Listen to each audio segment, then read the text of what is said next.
Hello. So now we are going to the lake, and it's a first time of our baby to go swimming on the lake.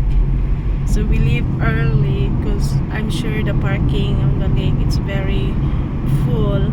So we leave early so we have a time to find the area to staying there, and there is a shadow also.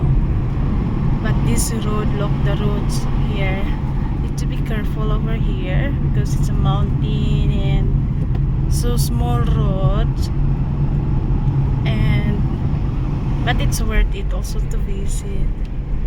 So this is the place we're going to. Spiaggia di Ono means Ono Lolo. Oh, there is a pool there, chill, la piscina. And it's a good view from the top of this mountain. There, that's the lake over there. If you can see, that's the lake. Need to be careful driving here because there is also like a cycling people doing cycling here on this road. So yeah, so excited. That's the view of the lake from the top on the mountain.